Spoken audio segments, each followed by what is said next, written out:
morning, everybody, wherever you are and however you may be listening. This is your Wednesday wrap-up, Season 2, Episode 1. Back at it. How's it going, Herb? How was your holidays? Holidays was good. It was short, so I guess that means it was good. Feel like holidays are now a scam or something. I don't know. It's like, I'm not getting my money's worth. That's fair. Yes. And having to get back to regular life is always tough.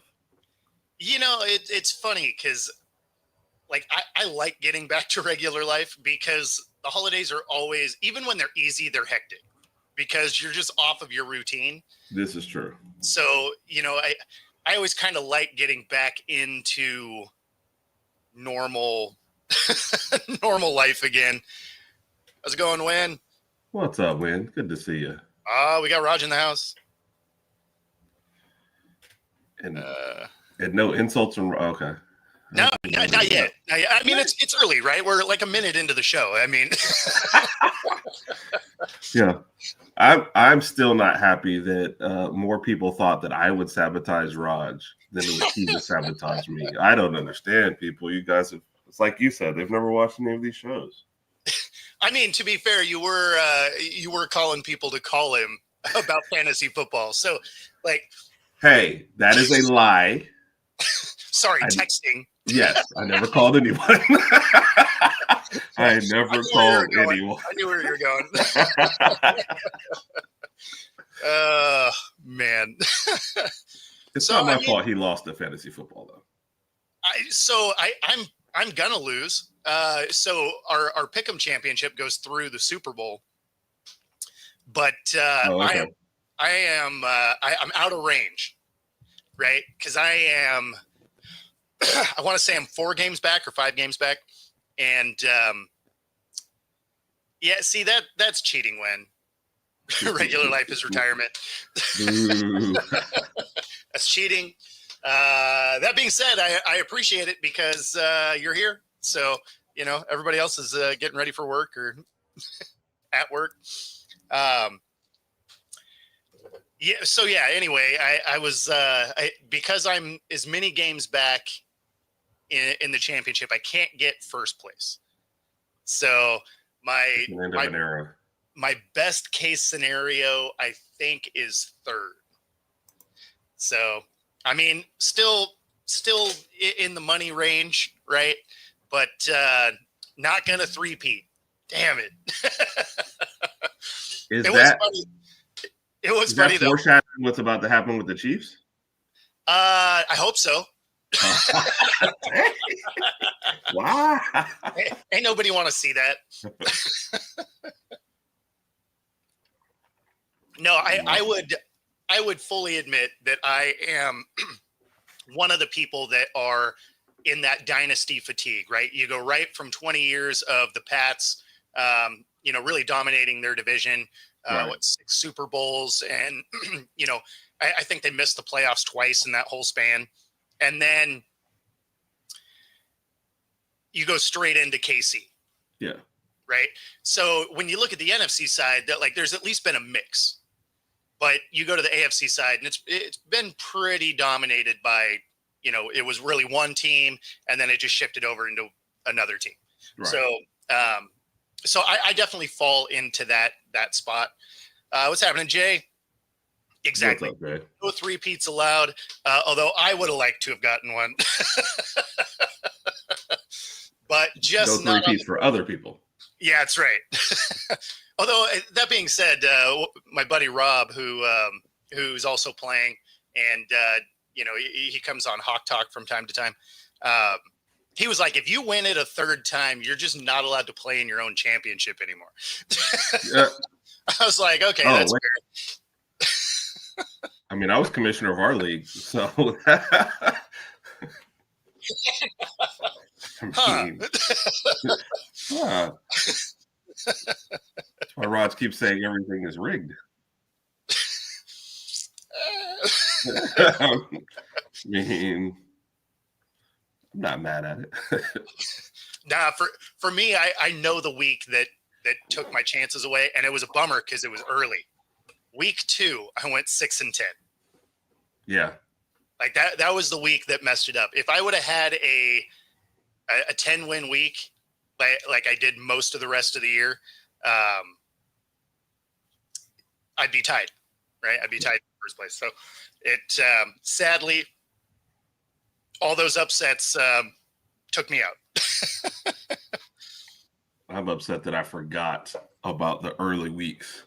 And once you miss one game, I think I was in the middle of the first game one week where I was, oh crap. But I went in there and the whole week's locked. And I was like, yeah.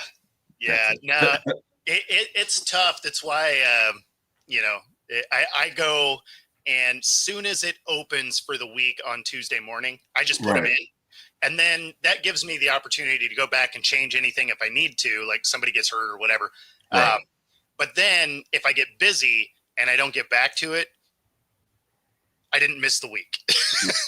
Yep. And I think that's what I used to do. I think it was the first week. It must have been Christmas, maybe the first one I missed, because we didn't have a show Tuesday night. And that's usually when I would, my last check, if I hadn't done it any other time, while I'm yammering on in the middle of the show, I would just go do my picks. It just, I'm like, oh yeah, sure, Raj, great point. And then I was over doing it. That's messed up. I was, but if I was doing something like that, I would have been winning, right? Yes. Yes. It's only shady if your commissioner wins the whole thing, Raj.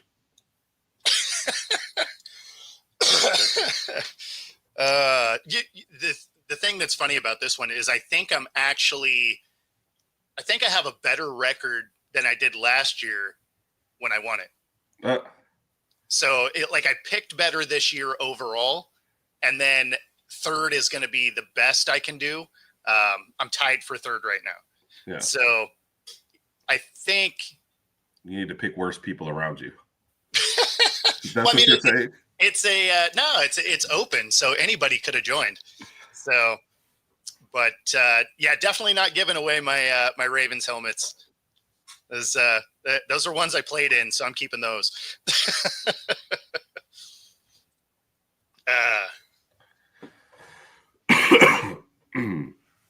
How stupid Green Bay was.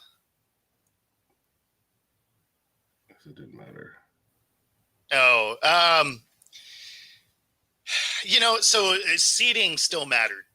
So it's not that they didn't have a reason to have their starters out there.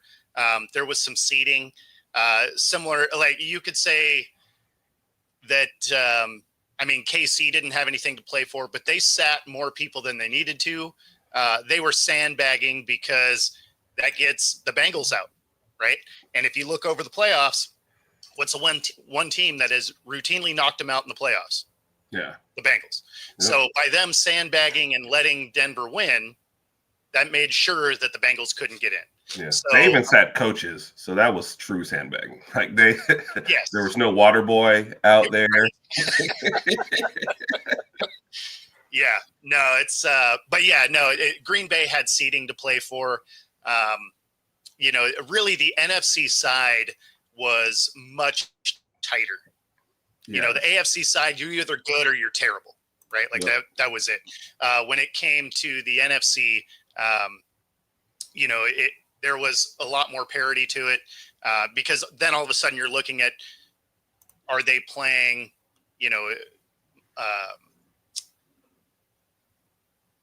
like the Bucks, or they have easier paths depending on what seed they landed.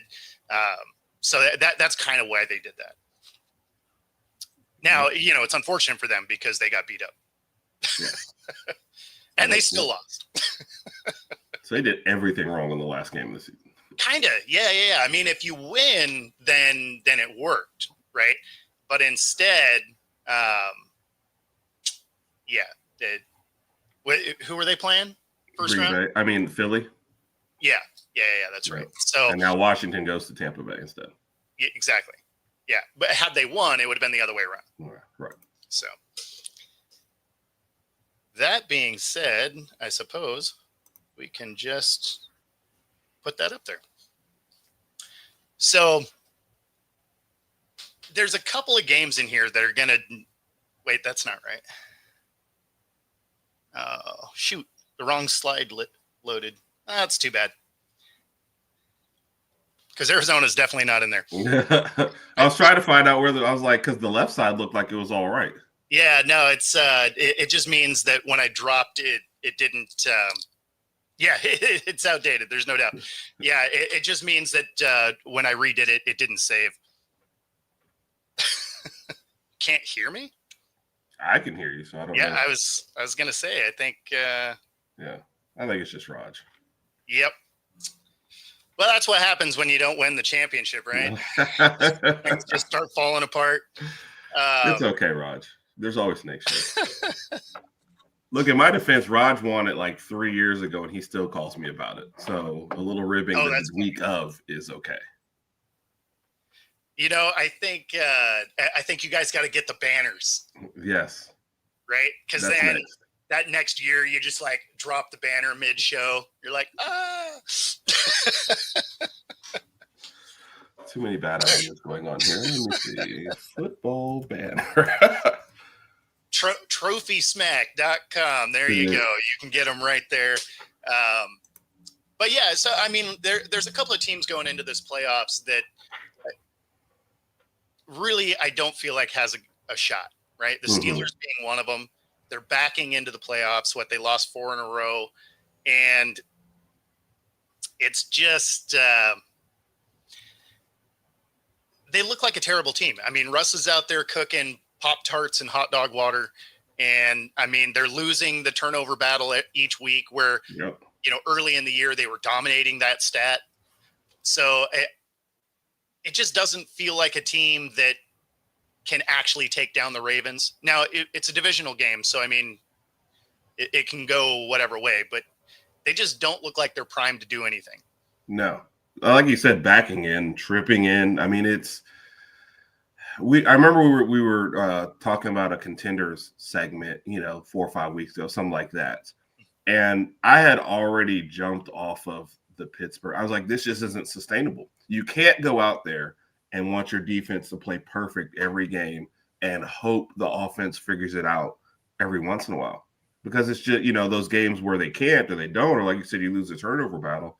And that's fine. Russ was fine early on, but they only have one wide receiver, decent tight end. But if he's not getting it to him, it's just like it was it. So, I didn't believe in them. I do think they're going to be one and done. And at some point, you just have to, have they reached their ceiling? Is there going to be an absolute offensive overhaul? Because now you're getting into a position like as soon as you start losing defensive position up, people, like you're done. But the offense has just been bad for a while. And it seemed like for a while we were just living off of, hey, Tomlin, always has a winning season or at least a 500 season. And now it's like, do you guys want more? Something else has to happen. There's a reason why they were linked to every wide receiver, when trade season was on. Something else has to be done for the offense. Yeah, it was. I was surprised they didn't take a bigger swing at Hopkins. Yeah. That would have been a great addition there. But I don't know. I mean, even when they were winning, it's not like Russ was doing anything special. Right? Like, he was doing what they needed him to do, which was protect the football, be special 2 or 3 times a game, rely on the running game and a defense. Right? It's exactly how he played in Seattle. Now, when you watch, he's trying to sling the rock a lot more. They're running the ball less, and it's ending up in L's. Like, he's just – the whole let Russ cook thing hasn't worked anywhere. So I don't know why everybody keeps trying to get into that. Like, right. Don't worry about his ego. Just make him play what he's good at, because I don't know that he knows what he's actually good at. But if you watch the tape, him out there just slinging the rock all around the yard ain't it, right? The last years in Seattle, it's not like he didn't have weapons, right? Like, he had DK, he had Lockett, but it didn't matter. Then you go to Denver, and that was just an absolute train wreck. So, I mean, that, I don't look too far into that one. But, now you get to the Steelers. 100%. If he plays within the system that he's good at, great, you win games. Soon as he has to be the guy for 60 minutes, he's just not that dude. Yep. There's nothing wrong with that. Yeah. It's funny that let Russ cook is a thing, because for better or for worse, the most lasting memory you have of him in Seattle for most people is the interception, in the Super Bowl, versus a whole lot of other stuff. Like, I don't remember like great Russ moments. And obviously, I'm biased. I wasn't closely watching them back then until it was playoff time, but that's what I remember. And now you start to see it more at the end of this run. Like, there seems to be a lot of interceptions in the end zone during this losing streak. And you're just like, yeah, maybe Russ cooking was never a thing. You've got a two-headed, running backs and a defensive team. Those are ones where you kick field goals and take, field position, not like you said, just sling it all over and put yourself in bad positions. So, yeah, well, I mean, and that's the thing is when you have a good running game, then his style of passing works. Right. If you're just throwing it around and people aren't respecting the run game anymore, yeah, you can get picks because he's on the move, which means he's not always perfectly on target. So, I mean, there's a lot not to like there. Right. We only have him for a year. So, I mean, who knows what's next for Russ or if he's staying. I don't know if the tape says, hey, he's our guy. Right. But he can be. Like, the team is built in a way that you could build that around Russ. But as a coach, you have to know what he's good at and then make sure that you keep him in that. Because, again, early on in Seattle, that was the exact scenario he had, but he didn't have I'm Drew Brees out there, right? He was protected from himself in a way. Then towards the end, they start getting rid of pieces. They start enabling Russ to be the let Russ cook guy. And he would have games that he looked great, but it wasn't sustainable, right? Like, he ended up doing a lot of turnovers. And so, I mean, even during, like, if you look at his numbers in Denver, they looked okay, right? Like, on paper, they looked great. The biggest thing is one thing you would notice is he didn't have a lot of sustained drives, right? If he had to drive the length of the field, it was a punt, right?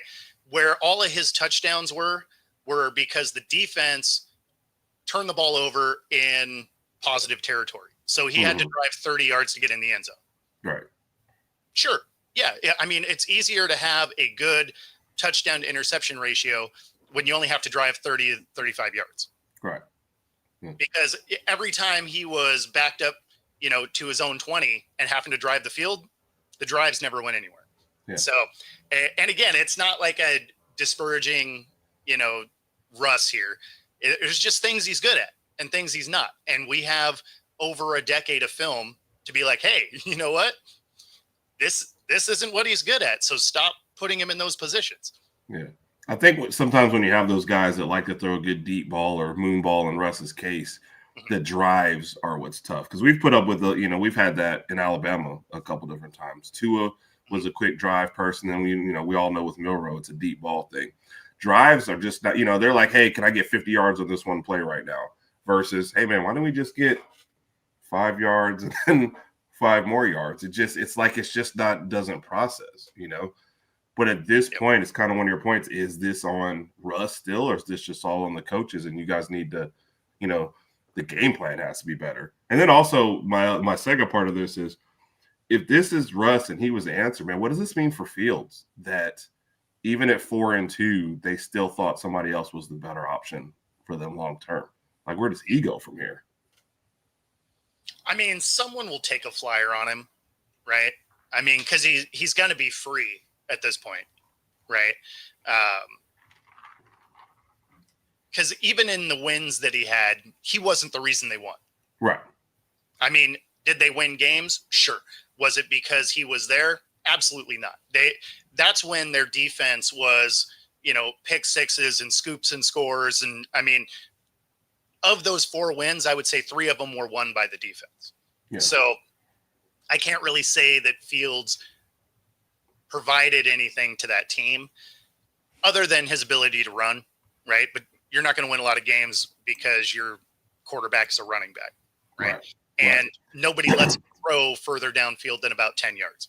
Yeah. So honestly, I don't know that anybody really knows what he is still, right? Yeah. It's kind of like the Trey Lance situation. Could he be good? Maybe. I don't know. Not enough tape. And even though Fields has been the starter, for years, there's still no tape of him throwing the ball. Right. I mean, they're like, okay, we're going to give you a 15 to 25 yard throw twice a game. And if you miss one, we're just going to abandon it. It's like, well, I mean, how are you supposed to get better? Yeah. Yeah. I mean, so I don't know. And even him as a runner, it always seemed like his bigger yardage was on scrambles and stuff that broke down versus like this was a designed run for him, like a Lamar, would do. So I don't see him even in that category. He's a weird kind of scrambling quarterback that I don't really consider dynamic. And I know people, oh, you see this run? Yeah, on plays that broke down and everybody was out of position, he probably made some things happen.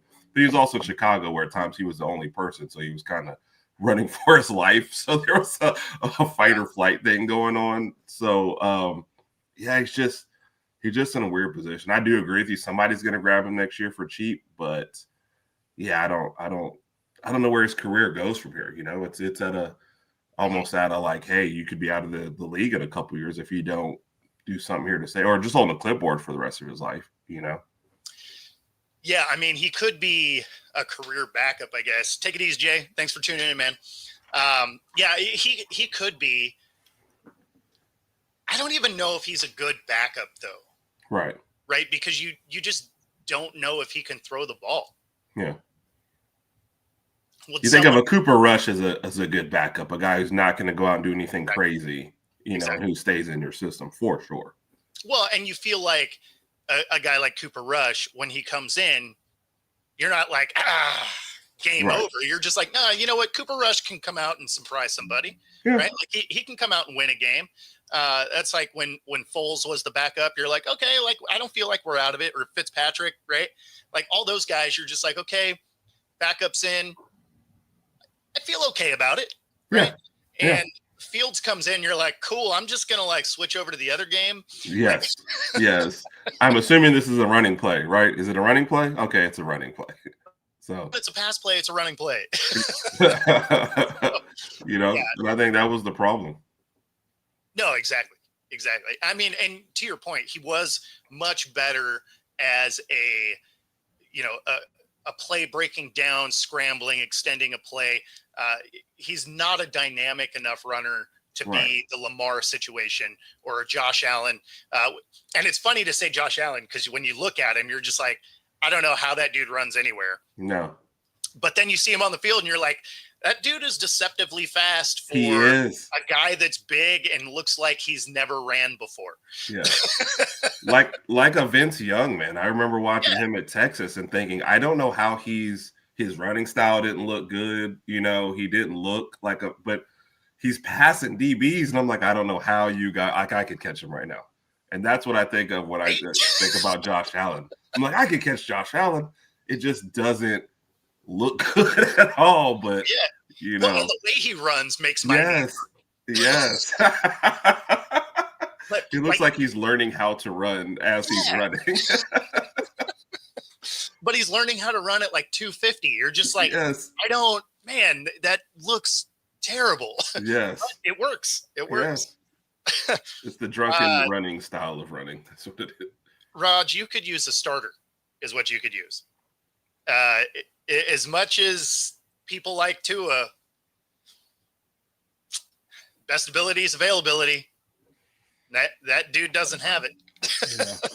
I felt bad when when we got to the point where now it's just like a whatever injury was keeping out there. And I was like, how did he get hurt? And we didn't even see it this time. Like, what's going on now with Tua to where it's not. It used to be at least the big hits or the big situations. Now it's just, he got hurt. He's out for the rest of the season, with 3 games left. I was like, really? Like, okay. Especially right after signing that contract. Yeah, exactly. And I guess speaking of the Dolphins and contract, you got Tyreek that what is the message you have to these guys in the offseason? We won't feel this at the end of the season next year. I don't even know, bro.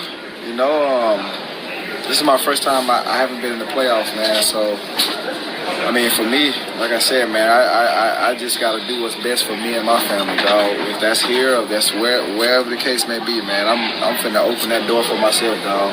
As I'm opening the door, like I'm out, bro. So he's got 2 more years on his contract. Right. And if he wanted to get traded, right? Like if he's just like, you know what, I'm over it, can't do anything, then you keep that behind closed doors. Yes. Right. And then you can't give up mid-game. Yes. And just tell the coach you're not available. Like if you want to get traded, any trade value you had is gone. Right. Because every other GM watching this is like, man, I don't want that guy. Right. I think of Jimmy Butler with the Heat right now. I don't understand why guys keep doing this, publicly do stupid stuff, and then they go and say, hey, why am I not getting traded? Well, because everybody in the league knows you want out, and they're sending the worst offers. I'm getting a half-eaten Snickers bar and some ramen noodles as a trade offer for you versus like what your actual value is. So no. And then the other part is he's going to want to choose his destination. So he's like, hey, if I don't get these 3 teams, I'm going to cause trouble for them also. So great. You're causing trouble for us. You're causing trouble for the team you haven't even made it to yet. And it's just a situation. What I found even weirder about this one, though, is the GM came out and said in the exit interview he didn't ask for a trade. So I'm like, is this just an emotional outburst, right after the season? Or what's your whole situation? That's just, to your point, what happened behind closed doors. Like, I'll speak to the first reporter I come to, but not the guy who can trade me. Like, none of this makes any sense. No, exactly. And then, McDonald was, or McDaniel, sorry. Afterwards, he's like, yeah, we had a stern talk. Everything's fine. It's like, everything cannot be fine. No. Like you don't say this type of stuff to the media and everything's fine. Right. Like there is a real problem. And, So and it's not even good ramen noodles. Right. This is like cup of noodle and they want you to wash out the container when you're done and send it back. They're like, do not break the styrofoam.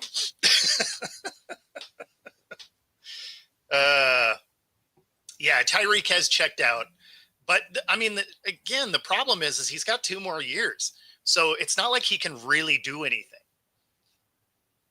I don't know. Rod just he's like, he wish he could call in and discuss Tyreek. So, Rod, we'll have to get the phone lines open for you somehow. I mean, you have the link. I think he's still on the way to work, I think, as well. Oh, that's too bad. That's too bad. Yeah. But no, I hate the whole stupid situation. And I bring up Jimmy Butler because it's just another stupid situation. Athletes keep doing this over and over. And then, what's the organization supposed to do now? They're supposed to look out for themselves first. So. Oh, for sure. Hey, Rod, give me a call. I'll see if I can put you through the soundboard. I'll text him and make sure he did. Yeah. He's definitely got some thoughts on this. Because it's and they just went through the whole this is the best quarterback, I'm happy where I am, and then you get one bad season. So what is it like? The team that trades for you has to, and is it about getting to a Super Bowl, or are you just upset about the Pro Bowl and playoffs? What is your actual motivation here? Well, so Orlovsky had the best response I've seen so far. In fact, let me see if I can grab it real quick. Okay. When it's only not safe for me because the only person that usually gets insulted on these things is me. Everybody else is good, and there won't be any cussing if Raj calls in. So, all right, are you there? I'm here. Am I like the first caller? You are. You win nothing. Okay. You win a chance to talk about how dysfunctional your team is. Appreciate it. Good morning, Bo. Good morning, Herb. It's awesome to be the first caller. This is going to go down in history. And yes, I love to talk about how dysfunctional my Fins are. On a serious note, I think that, in my opinion, I'm looking at it 60-40. 60% Tyreek's gone. 40% he actually comes back and plays for the Dolphins next year. I do know he has 2 years left on his contract. I don't know how they work their way around that. I don't know if they would want to trade to get some pieces for him. I don't know all that right now.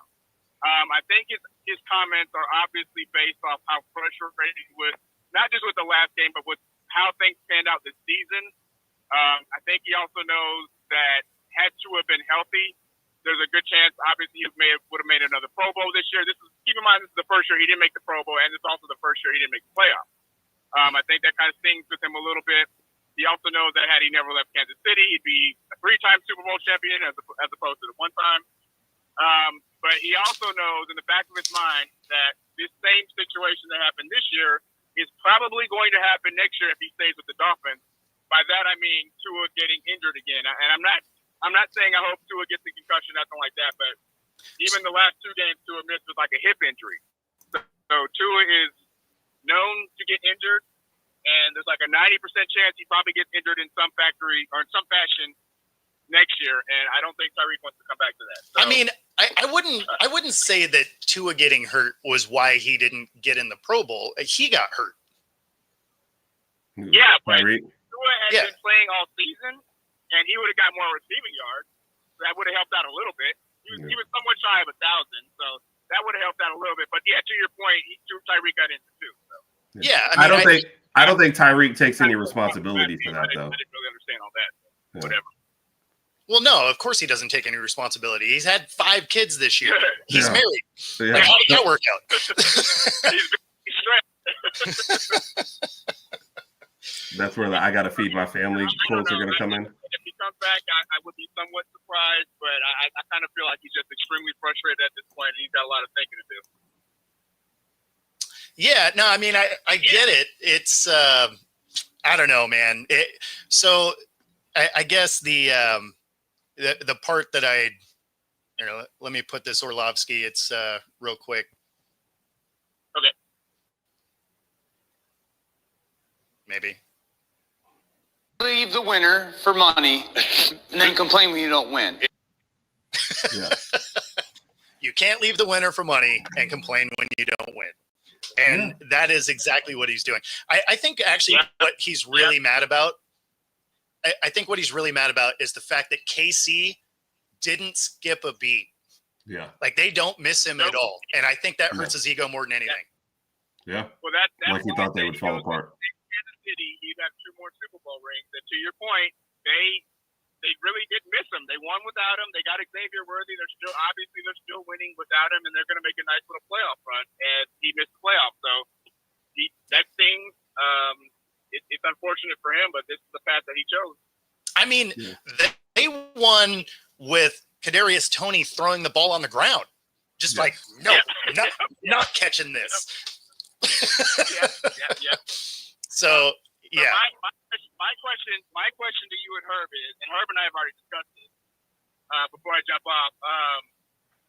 As far as the Dolphins have a 1st-round pick, and then they got 2nd, 3rd, so forth and so on. Yep. Bo, I want you to answer first. Who do you think they take in the 1st round? Do they go after quarterback, a wide receiver, defensive player? What do you think they should do? So they're not going to draft high enough to get one of the quarterbacks. So they don't need to do anything in the 1st round when it comes to that.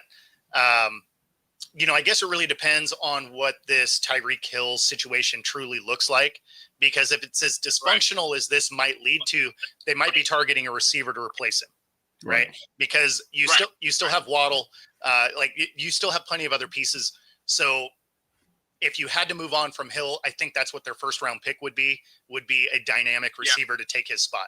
So if he stays, then they have to target the defense, right?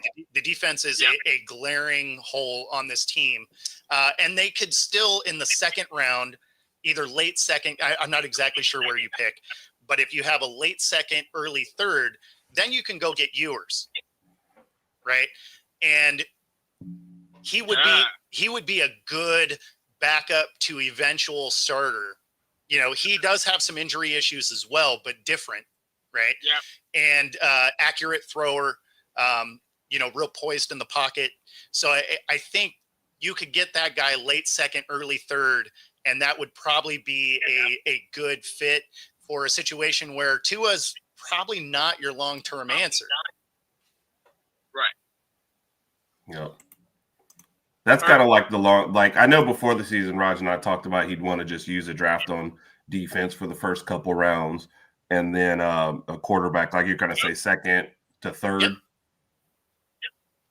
I don't know if maybe he can't hear me. I don't know. I can't hear it, can you? I can hear everybody. Yeah. So I know that's what. And to Dustin's point, I didn't realize they were a top 10, but that's where Raj wanted to use it. Have the 13th pick in the first round. And to your point, I think they wait till the second or third to get a quarterback, and maybe they go after a safety or a linebacker with that 13th pick. I'm liking the guys out of Georgia, Jalen Walker, Malachi Stark, those type of guys, or even Mikael Williams if he's available. So, I don't know. We'll see what happens. Yep. Well, I appreciate it.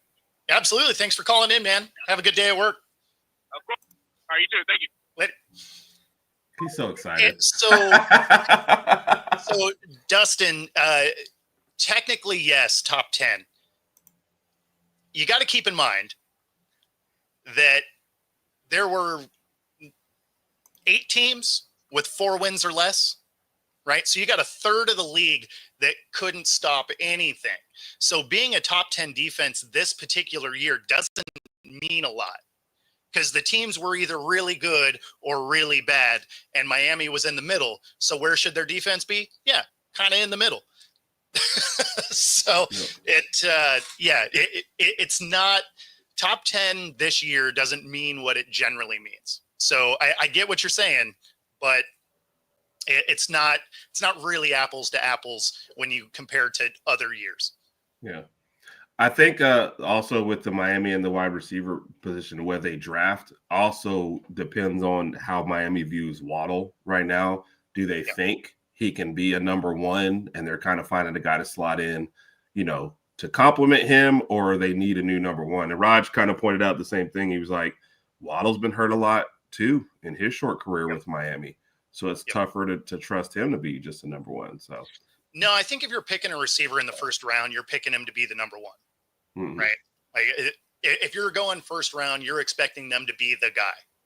If you're picking them day 2, then no, you're looking at a wide receiver 2, wide receiver 3. But if you're picking day 1 for a receiver, you expect him to be your guy. Right. So, but to your point, Waddle has been hurt. So, that just seems to be a problem with that team. Like everybody seems to get banged up. Yeah. Nope. And I thought that was an excellent point about Hill. He has been banged up, but Hundley was much better, I guess, the second go around than the first. And it just seemed like that was just a muddled mess when Tua first went out, and that kind of just slowed any momentum the team has. Yeah. And then I guess to Tyreek's point, not that I like the way he went about it, but is Miami really going to win a Super Bowl in the next 2 years under his contract? Like, not at all, So no, I don't know that they win. I don't know that they win their division. Right. So, wow. I may have won fantasy football, but Raj was the first caller on Bo's show. So now, thanks. Never had a caller on the show. So, the best part about that is it worked seamlessly. So that was nice. I thought it should, because a lot of times when I'm just doing a sound bite, I'll do it the same way. Right. So I knew the connection would work, but I wasn't sure how the phone call would come through. But actually, sounded all right. Yep. I hate that it was Raj, but no, that was good. It was a good time.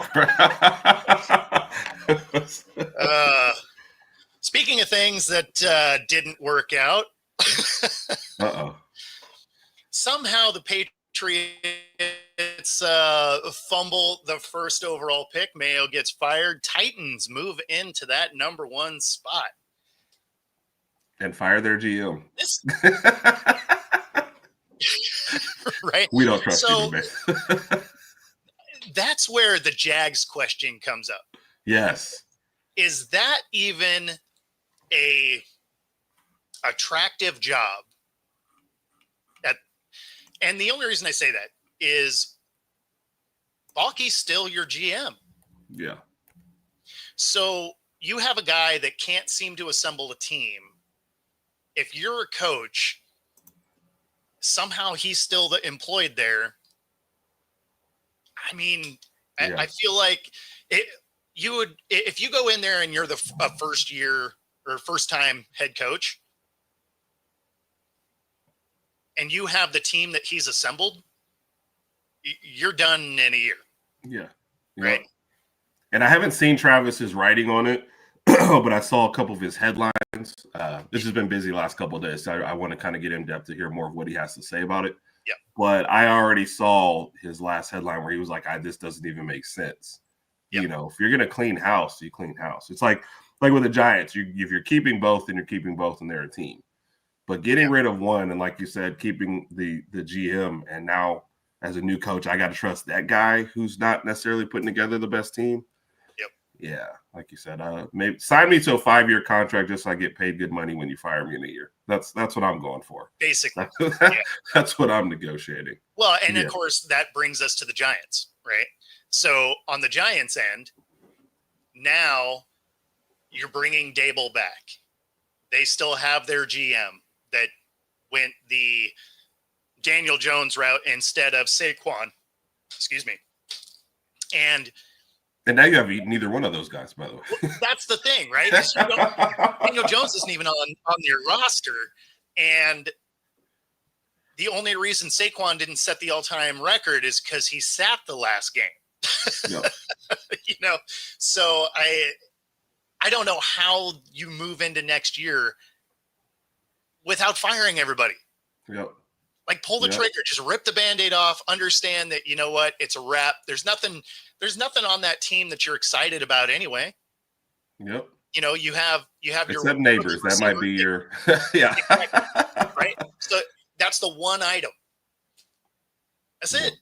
Yeah. Right. You had a defense that for most of the year led the league in sacks. Now that stat might mean something if their defense wasn't on the field for 40 minutes a game. You just have more opportunities. Yep. Yep. So, I have heard, though, from maybe a reliable source that if the Giants had a decent quarterback, they were a 10-win team this season. I mean, okay. Yeah. I didn't see I didn't see game plans that would support that. Yes. I didn't either, but I kind of got ripped for saying, like, if they had Justin Herbert on the team, that they would have won, 10 games or been in the mix or something like that. So, yeah, I see a, like, hey, let's start moving some pieces around sort of thing. You hit on neighbors. Maybe you like Tracy, but, you kept the same group around, but now you're picking at 3, and both of the guys in front of you could very easily take quarterbacks. I mean, I guess it's kind of a no mess up. If one of those quarterbacks drop, you take them. Otherwise, you take Travis Hunter. So maybe they're like, look, you can't screw up the 3rd pick, so we're going to leave you guys all in place. But I think this would have been the time. Because what if, if you add 1 pick to this team and you trot out Drew Lock next year and it's another bad year, you're picking all over again. What did you see from the staff, and the GM to make you think that, like, do they deserve 2 more years? Because that's what you're giving them. You're not giving them 1. Oh, so, without a question. You're giving them 2 to 3. Right. And yeah, I mean, so if you're picking 3, both quarterbacks are gone in front of you, then you do trot Drew Lock back out there. Right. Because he's a serviceable quarterback. Right. And then you go get Hunter. because that makes your That's defense it. better. And then you'll have packages for him on offense. Right. And so if you have Hunter opposite of Neighbors, that becomes interesting. Right. So I wouldn't hate that. And again, Drew Lock, is he a franchise guy? Probably not. Can he win you some games? Sure. I mean, he's the reason why they don't have the number 1 pick, because he decided to drop 45. So, now I get that he went out there and was auditioning for jobs around the league. So I get why he went out and, was trying to ball out. Yeah. We talked about this in our tanking segment on the show. It's harder to do in the NFL without guaranteed contracts, with contract incentives, with the, you can't trot out a guy and have him run half speed on a football field. Basketball player, he can walk up and down and never ever get into any kind of trouble. You trot out half speed on a football field and somebody's laying you on your butt, and just by whatever happens. So, and like I said, you guys are always playing for something. So it's just harder to tank when it comes to football. So I'm not surprised by some of these. If you're not giving full effort, you're going to be in the blue tent. Yes. Let's be honest. Yeah. Someone will go out there and clean you up. Yep. So before we get out of here, we got our final 10 minutes here. I want to talk a little college football. There you go. We had some interesting first couple rounds here. The first question I have for you, though, because I feel like they did this wrong. Of course, it's the NCAA, so that makes a ton of sense. But I don't love that they went bracket style instead of reseeding like the NFL does. Yeah. Right. So when you look at that upper left bracket, like that's a tough road, right? Tennessee, Oregon, Ohio State, like that's a rough path. And then you look at the other end just below it, and you got Clemson and Arizona State. I mean, that's a pretty easy path for the Longhorns. Although Scotabo, made it interesting. They needed more than just him on the team. Right. I think the thing is, well, I guess with the way they seeded it now, though, the matchups in the second round would stay the same, though, right? Because you still have 3 versus 6, 2 versus 7, 1 versus 8. I think part of the problem with the seeding was the 8 and 9 and like Ohio State.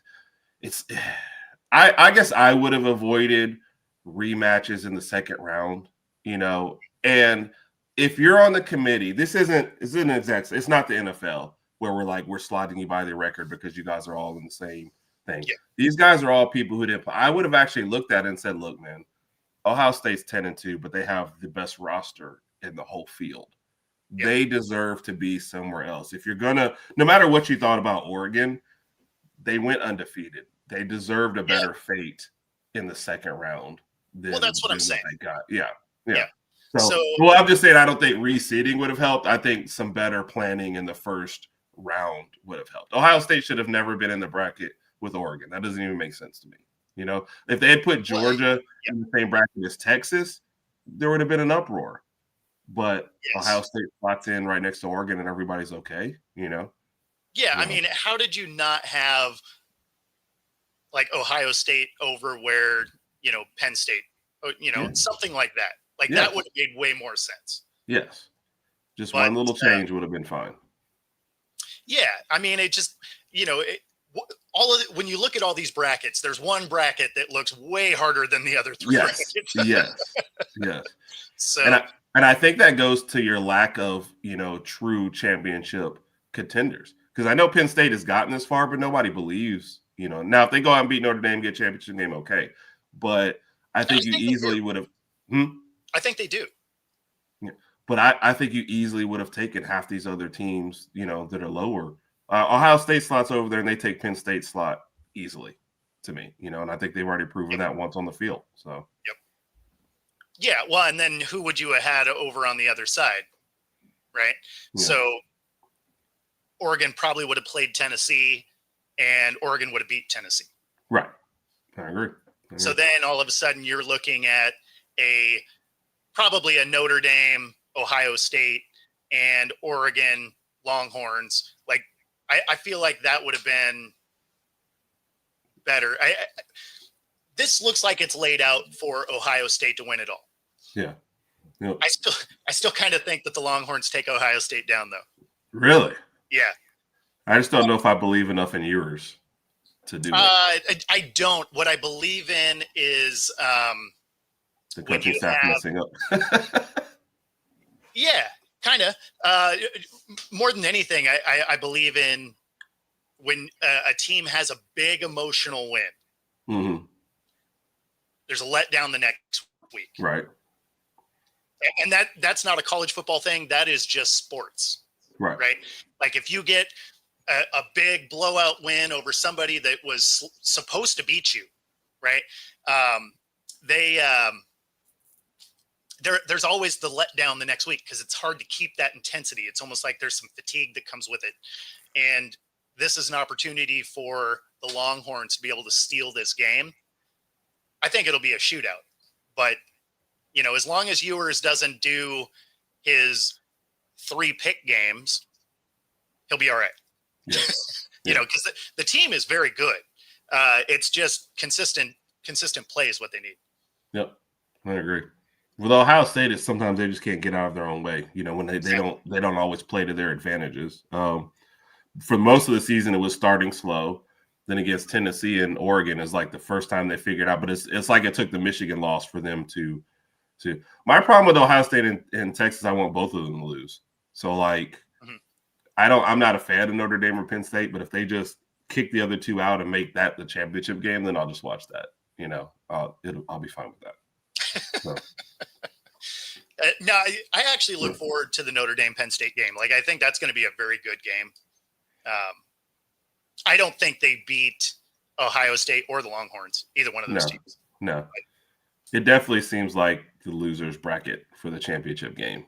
No disrespect to either team, but I just don't think this is their year. I think for Penn State, you got SMU and Boise State. Like, I just think those were matchups you were going to handle every single time, Which, by the way, when you talk about seeding, SMU lost the championship game to Clemson. Clemson gets the automatic bye. They're still 12 and SMU is still 11. Like, none of the whole seeding thing is like, not that either team is better than where they're put, but it's just, the whole thing is just weird.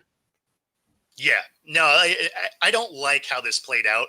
I like that there was a playoff, right? Yeah. So at least it resembles actual football now. So that part I like. I just wish the NCAA did less of the ready, shoot, aim and like actually thought about things before they just, we're doing a thing. And it's like, cool. How's it going to work? Like, I don't know. Yeah. We just hope it will. I mean, and what they do is they do it badly and then they overreact to how they did it last year. Hey, let's fix what we did wrong last year. They're like, well, why don't we just plan better for next year? No. We'll fix what we did last year. Blow it all up. Yep. Yeah. No, and I mean, sadly, they just have a long history of doing exactly that, right? So, I don't know. Yeah. Yeah, I mean... They did have to play the number 1 seed, though, so it's not necessarily fixed for them. Yeah, I mean, that's what I was going to say. Like, Oregon could have maybe went to the game. Yeah. It was just over so fast. Like, hey, Jeremiah Smith's the best wide receiver in football. Maybe cover him. I think his second touchdown, you look and the safety's looking over at him, and the DB's looking back at him. I'm thinking, that's the guy you lose? The 6'3" freshman wide receiver's already burned you once? Right. I mean, it's college. Tackle that guy on the line, take the 15 or whatever, Exactly. Oh. Yeah, no, it's the defense Oregon put out on that field made me think of the Cowboys defense. Yeah. Like, you had to search the screen to find a defender. Yep. It's like they thought they were going to play like the Michigan game and keep trying to pound instead of Yeah, you're not wrong. Yeah. I mean, you don't see. Hey, I can take that shot either. You don't see Alabama either. So yeah, exactly. This is why we get to talk about it.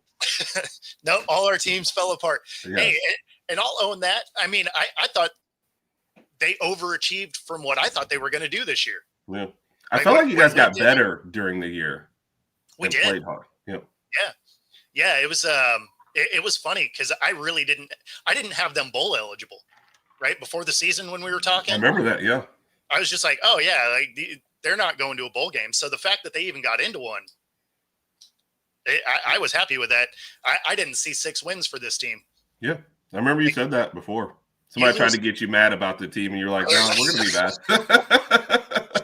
Yeah, no, I was pleasantly surprised. I mean, you lose your entire coaching staff. You have 2 returning starters. Like, I don't know how many games you think you're supposed to win. Right. Right. No, I was rooting for them, especially at the end of the year. I thought they played tough every game. And looks like they're already hitting the transfer portal pretty well, too, I think. So I think the future is going to be better.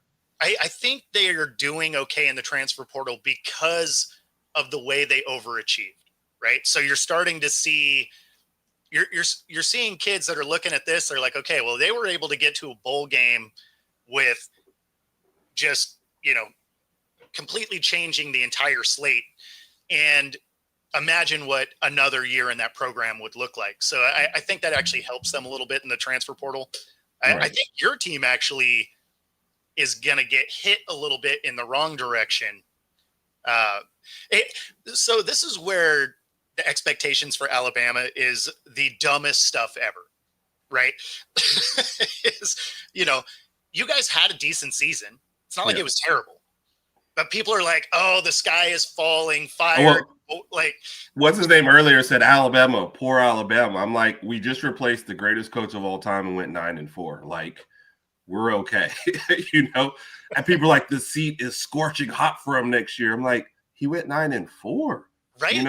I understand you don't like the teams he lost to, but he went 9-4.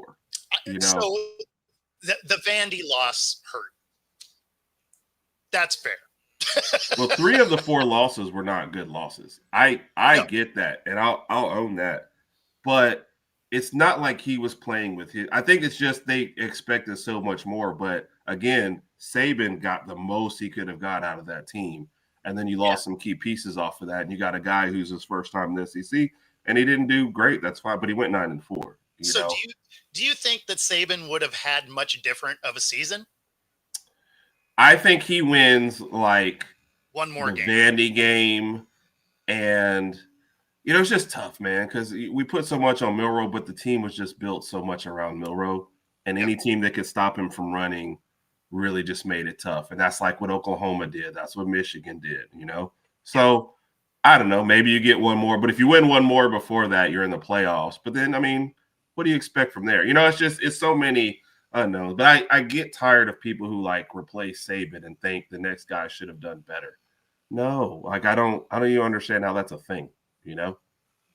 Well, guess what, folks? If I take over the Wednesday wrap up as host, the show's getting worse. Sorry, you just can't replace Bo. Okay, that's how it is. I feel like that's not true. Thank you, Win. Appreciate that. We appreciate you tuning in, Win. Always love having you in the comments. Yeah, no, it's I don't know. There was so much pressure to be great. It's one of the things that I had, that I kept saying about McDonald here for the Seahawks is people are like, oh, they need to fire him. And it's like, you had a 10-win season. I mean, let's pump the brakes a little bit. Like, it's his first year. A lot of defensive players are 1 year. Yes.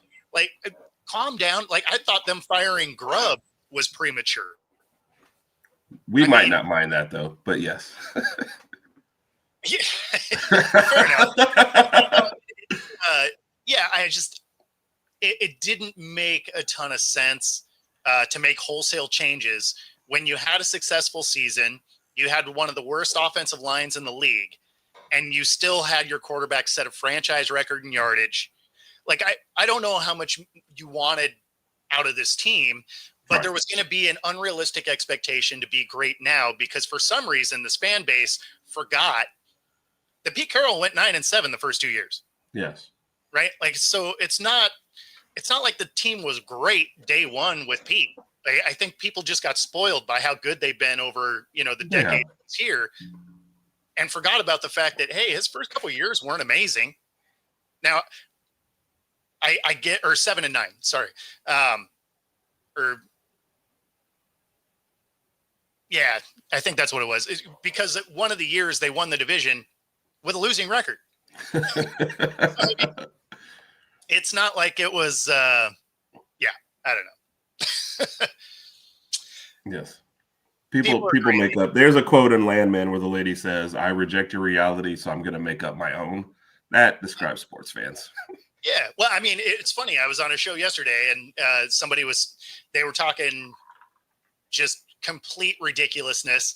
And I was like, oh, okay, don't let a good story don't let facts get in the way of a good story. Right. Yes. They're like, oh yeah, it's this and this. It's like, yeah, but none of that's true. Like, Yeah. I mean, cool, I guess, but yeah, that's our fan base, man. They wanted to fire him halfway through the year. I was like, who do you think's coming in next if you fire the guy who was brave enough to replace Saban? I think sometimes people think it's like a Madden game or whatever where you can just pick whoever. Like, all right, fire this coach and we'll just click on here, Belichick in his prime, and that's who we're getting. Like, that's not how these things work. The next guy is looking and going, you fired the last guy who went 9-4. Yeah, I don't think I'm taking that job. I think I'm good. About no margin for error. Yes. And I mean, there's also a reason why Saban retired. It's because the landscape is much harder to dominate than it was. And he admits to that. Yeah. So playoff teams having people jump in the portal before their playoff game. That was crazy to me. So that is something we will talk about next week, is the portal and how just messed up college football is in general. Yeah. But that being said, we're at the top of the hour, so we got to get out of here. If you are watching on YouTube, be sure to like and subscribe. Helps us get our content to you. And, of course, if you're watching on Roku TV, stay tuned for the next hour. Otherwise, we will see you all next week. Take it easy, everybody.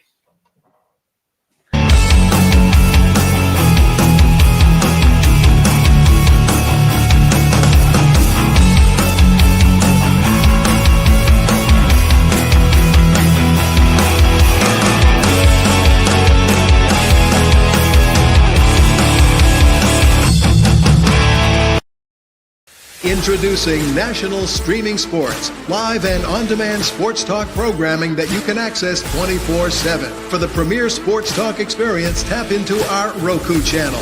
Start your mornings with Mac and Jack covering all the weekend sports action. Then pour a cup and enjoy all the sports you can drink on the Coffee and Sports podcast. At midday, talk sports from east to west on the Coast to Coast podcast. Followed at night by some hot girl talk with Prim and Proper Sports featuring Sonia Pearson. Talk boxing on the Gloved Fist. Yankee fans tune in for Start Spreading the News. And there's more on the College Sports Huddle and Sports Scope with Robert Butler. There are 20 podcasts in all and 70 weekly shows, giving us a 3.4-star viewer rating. To find us on Roku TV, search for National Streaming Sports on the Roku search bar. Click on the logo and you're in.